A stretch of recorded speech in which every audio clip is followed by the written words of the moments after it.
Aula número 5. Palavra poderosa. Louvado para todo sempre seja o nome do Senhor Jesus Cristo. Através do Instituto Superior Formação de Guerreiros, vamos estudar juntos a Palavra de Deus. Esta aula é parte integrante do curso de Teologia Básico, em que todos os temas ministrados temos em apostilas que poderão ser adquiridas através do contato oliveirasiloafrica@gmail.com.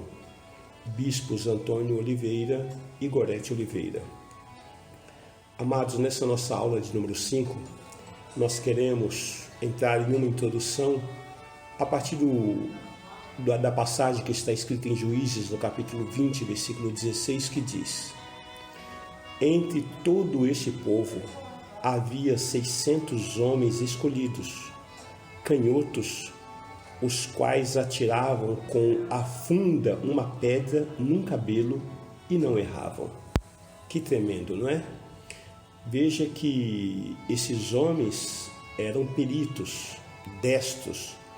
Eles atiravam com uma funda em um cabelo e não errava.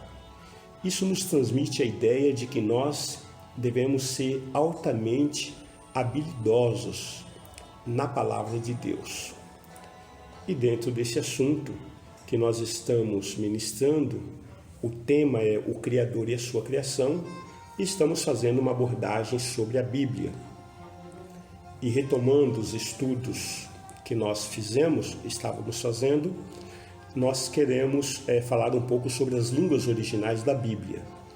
Inicialmente, ela foi escrita em hebraico, no grego koine e aramaico, e finalmente vertida para o grego.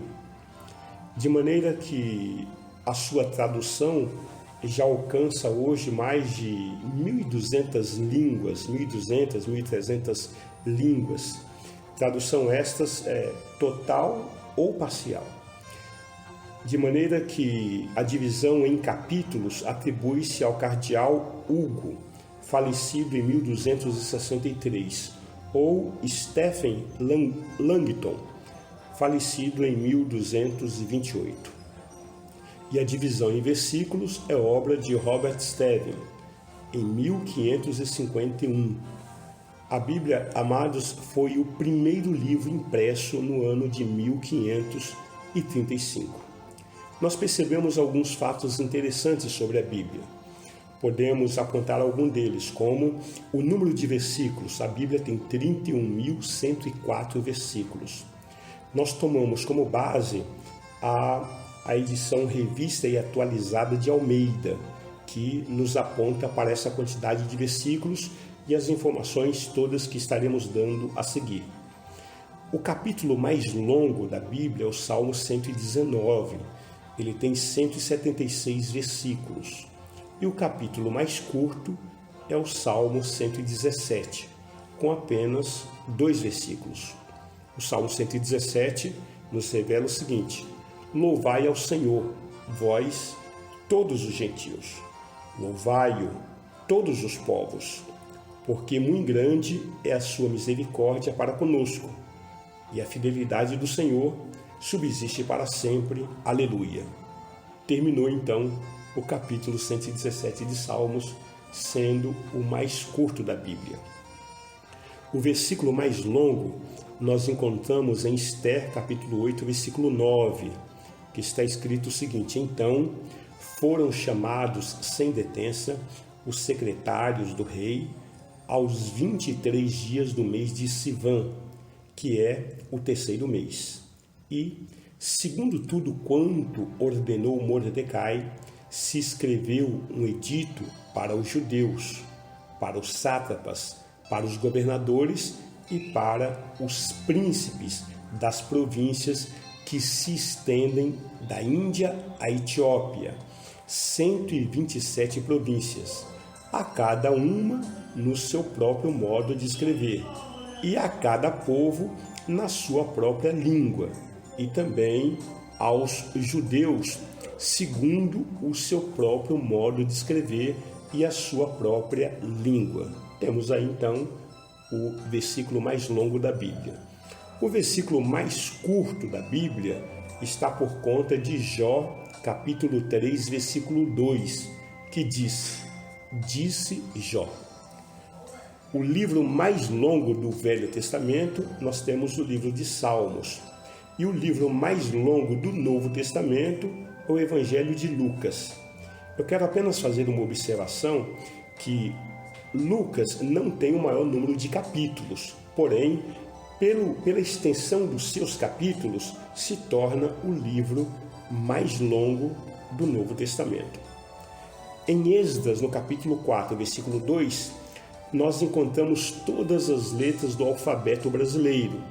Nós temos aqui Êxodo, capítulo 4, versículo 2, que diz: Chegaram-se a Zorobabel e aos cabeças de famílias e lhes disseram: Deixa-nos edificar convosco, porque, como vós, buscaremos a vosso Deus, como também já lhe sacrificamos desde os dias de Esar-Hadon, rei da Síria, que nos fez subir até aqui. Encontramos, portanto, aí, nesse versículo, todas as letras do alfabeto brasileiro, com exceção, é claro, da letra W, o Y e o K, que fazem parte aí da nova ortografia, que foi incluso no alfabeto, não é? A Bíblia, ela foi escrita há aproximadamente uns 3.000 anos atrás, o Velho Testamento. E no ano 95 da nossa era, foi escrito o Novo Testamento. E somente no século IV da nossa era, a Bíblia foi canonizada. E entendemos também que Deus escolheu para si um povo, que é o povo judeu. E a Bíblia foi escrita para os judeus, os israelitas, que são o ponteiro do relógio de Deus. Porém, nós encontramos em Gálatas, no capítulo 3, versículo 29, escrito: E se sois de Cristo, também sois descendentes de Abraão, e herdeiros segundo a promessa. Paulo diz que em Cristo somos todos judeus, porque nós temos uma aliança de sangue. E a Bíblia, queridos, é um livro espiritual para um povo espiritual. Entendemos, portanto, que dentro desse conceito só existe uma religião. Aliás, diga-se de passagem que religião, o termo religião significa religar. Religar o quê?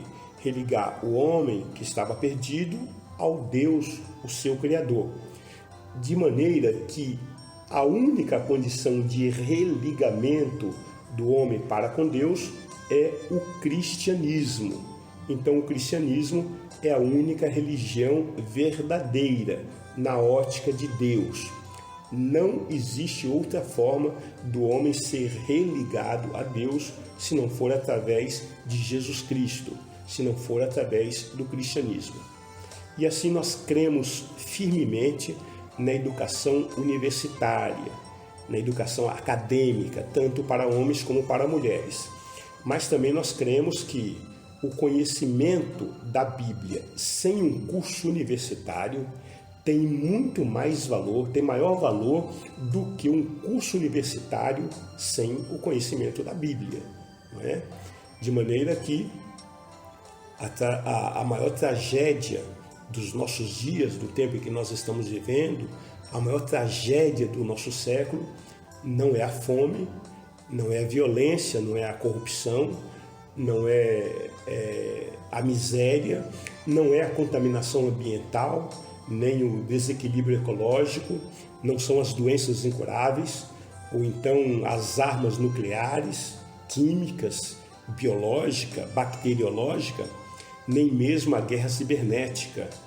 Embora a Bíblia seja uma obra de fácil acesso, a obra mais difundida em todo o planeta, ela ainda é um livro fechado para milhões. Então esta é a maior calamidade que existe no planeta. O homem não conhece a palavra de Deus, genericamente falando. Apenas 12% dos homens do planeta leem a Bíblia regularmente. Então Deus mesmo, ele se fez homem para que possamos saber o que pensamos quando nós pensamos em Deus. Nós encontramos no Evangelho de João, no capítulo 1, versículo 14, essas palavras: "E o Verbo se fez carne e habitou entre nós, cheio de graça e de verdade. E vimos a sua glória, glória como do unigênito do Pai." Ainda no mesmo Evangelho de João, no capítulo 14, versículo 9, nós encontramos: "Disse-lhe Jesus", o próprio Jesus está dizendo: "Filipe, há tanto tempo estou convosco e não me tens conhecido? Quem me vê a mim, vê o Pai. Como dizes tu, mostra-nos o Pai?" Então, queridos, a sua aparição, a aparição de Jesus, sua morte e ressurreição na terra é o acontecimento central de toda a história da humanidade. Não existe nenhum outro acontecimento. E você pode pensar no que você quiser. Você pode pensar no descobrimento da pólvora, no descobrimento da roda, da máquina a vapor. Você pode... Um dos mais expressivos descobrimento, o descobrimento da escrita. Você pode pensar no avanço científico, tecnológico, no homem ter dominado o espaço, ter ido à Lua. Você pode pensar na invenção do avião. Você pode pensar no projeto Genoma, né? Você pode pensar no clone. Qualquer fato dado entre os homens que você pense, o que você possa considerar, não existe nenhum outro que seja o mais importante do que a encarnação, vida, morte e ressurreição do nosso Senhor Jesus Cristo. Este é o fato central da humanidade.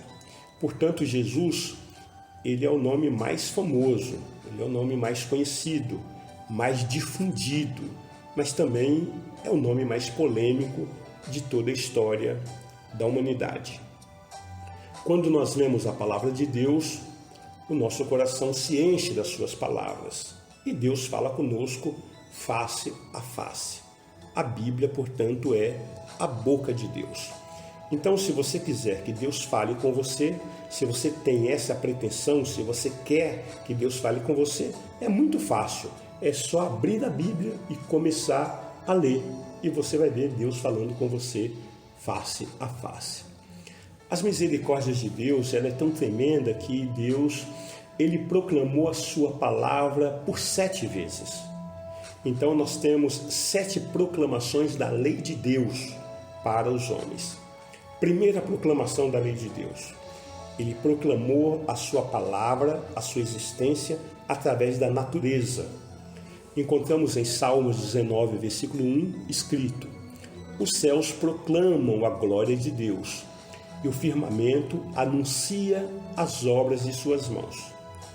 Ainda em Romanos, no capítulo 1, versículo 20, está escrito o seguinte: "Porque os atributos invisíveis de Deus, assim o seu eterno poder, como também a sua própria divindade, claramente se reconhecem desde o princípio do mundo, sendo percebidos por meio das coisas que foram criadas. Tais homens são, por isso, indesculpáveis." Portanto, qualquer um que olhe para a natureza, olhe para a imensidão de tudo que foi criado, não poderá negar a existência de um Criador. Essa foi a primeira proclamação da lei de Deus. A segunda proclamação da lei de Deus nós percebemos através das tábuas da lei, os 10 mandamentos que foi dado a Moisés. Encontramos em Êxodo, no capítulo 20, escritas as seguintes palavras: "Então falou Deus todas essas palavras: Eu sou o Senhor teu Deus, que te tirei da terra do Egito, da casa da servidão. Não terás outros deuses diante de mim. Não farás para ti imagem de escultura, nem semelhança alguma do que há em cima nos céus, nem embaixo na terra, nem nas águas debaixo da terra. Não as adorarás, nem lhes darás culto, porque eu sou o Senhor teu Deus, Deus zeloso, que visito a iniquidade dos pais nos filhos até a terceira e quarta geração daqueles que me aborrecem. E faço misericórdia até 1000 gerações daqueles que me amam e guardam os meus mandamentos. Não tomarás o nome do Senhor teu Deus em vão, porque o Senhor não terá por inocente o que tomar o seu nome em vão. Lembra-te do dia de sábado para o santificar. 6 dias trabalharás e farás toda a tua obra, mas no 7º dia é o sábado do Senhor, teu Deus. Não farás nenhum trabalho, nem tu, nem o teu filho, nem a tua filha, nem o teu servo, nem a tua serva, nem o teu animal, nem o forasteiro das tuas portas para dentro, porque em 6 dias fez o Senhor os céus e a terra, o mar e tudo que neles há, e o 7º dia descansou. Por isso, o Senhor abençoou o dia de sábado e o santificou. Honra teu pai e tua mãe, para que se prolonguem os teus dias na terra que o Senhor teu Deus te dá. Não matarás, não adulterarás, não furtarás, não dirás falso testemunho contra o teu próximo, não cobiçarás a casa do teu próximo, não cobiçarás a mulher do teu próximo, nem o seu servo, nem a sua serva, nem o seu boi, nem o seu jumento, nem coisa alguma que pertença ao teu próximo. Ainda percebemos em Êxodo capítulo 31, versículo 18, estas palavras: E tendo acabado de falar com ele no monte Sinai, deu a Moisés as 2 tábuas do testemunho, tábuas de pedra, escritas pelo dedo de Deus. Então perceba que aqui nós temos a segunda proclamação da lei de Deus, que veio através das tábuas da lei dada a Moisés no Monte Sinai. A terceira proclamação da lei de Deus nós encontramos em Jeremias capítulo 31, versículo 33. Temos também outras passagens que se referem à proclamação na mente do homem. Então Deus colocou na mente humana a certeza da sua existência. Jeremias capítulo 31, versículo 33 está escrito: Porque esta é a aliança que farei com a casa de Israel. Depois daqueles dias, diz o Senhor, na mente lhes imprimirei as minhas leis, também no coração lhes inscreverei. Eu serei o seu Deus e eles serão o meu povo. Encontramos também essa redundância, essa confirmação na carta aos Hebreus, no capítulo 8, versículo 10.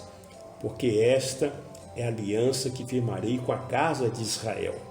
Depois daqueles dias, diz o Senhor, na sua mente imprimirei as minhas leis, também sobre o seu coração as inscreverei, e eu serei o seu Deus, e eles serão o meu povo.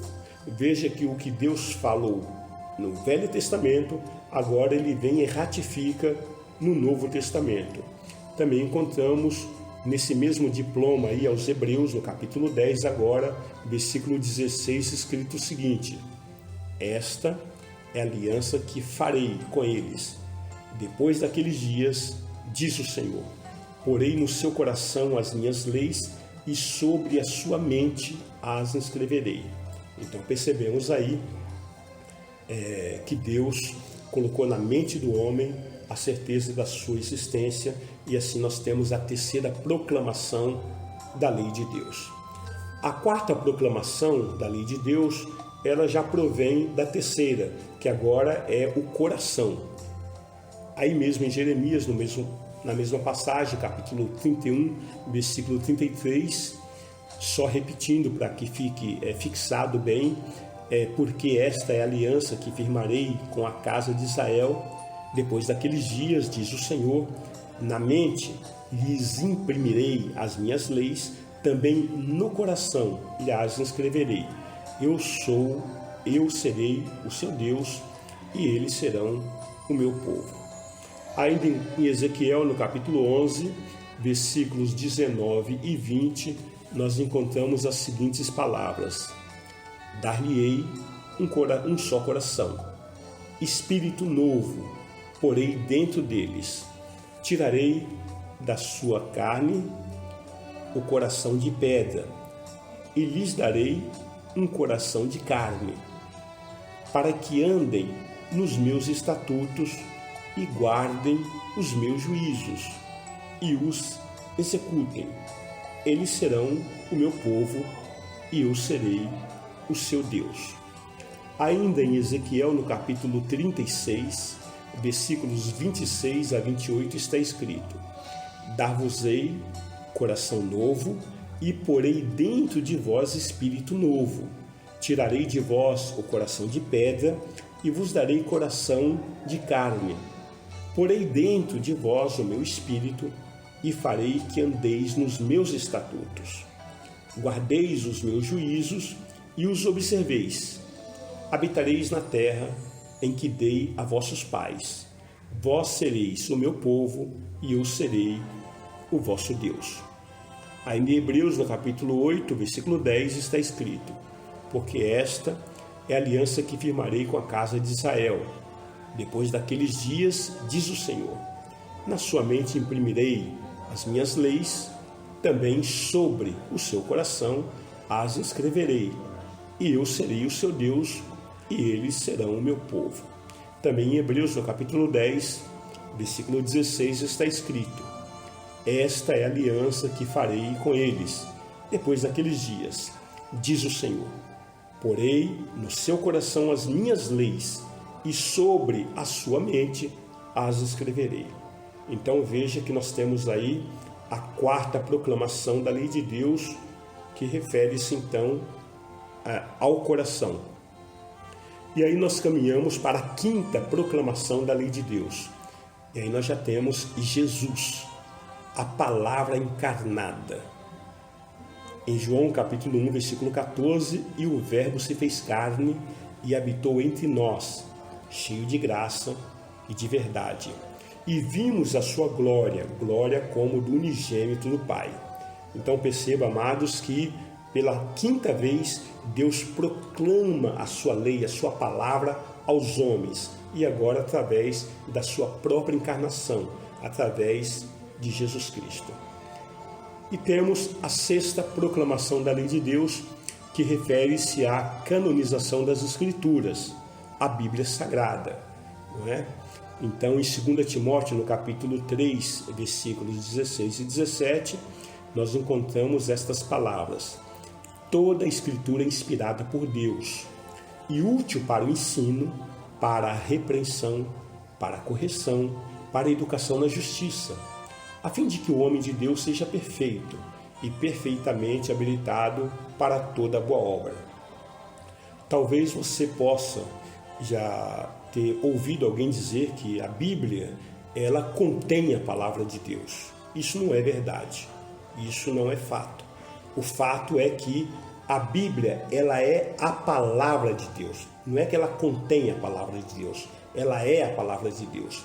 Tanto é que nesse texto está dizendo o seguinte: toda Escritura é inspirada por Deus. A inspiração da Escritura é divina. O autor da Bíblia é o Espírito Santo de Deus. E aí nós temos a canonização, nós temos então a Bíblia nas nossas mãos como livro. Essa então é a sexta proclamação da lei de Deus para os homens. E chegamos aí na sétima proclamação da lei de Deus, sétima e última proclamação, que refere-se aos santos, a nós que aceitamos a Jesus como único Senhor e Salvador da sua vida e nos transformamos, portanto, em cartas vivas. Isso nós temos revelado em 2 Coríntios, no capítulo 3, versículo 1 a 3, que diz: começamos, porventura, outra vez, a recomendar-nos a nós mesmos? Ou temos necessidade, como alguns, de cartas de recomendação para vós outros ou de vós? Vós sois a nossa carta, escrita em nosso coração, conhecida e lida por todos os homens, estando já manifestos como cartas de Cristo, produzida para o nosso ministério, escrita não com tinta, mas pelo Espírito de Deus, do Deus vivente, não em tábuas de pedra, mas em tábuas de carne, isto é, nos corações.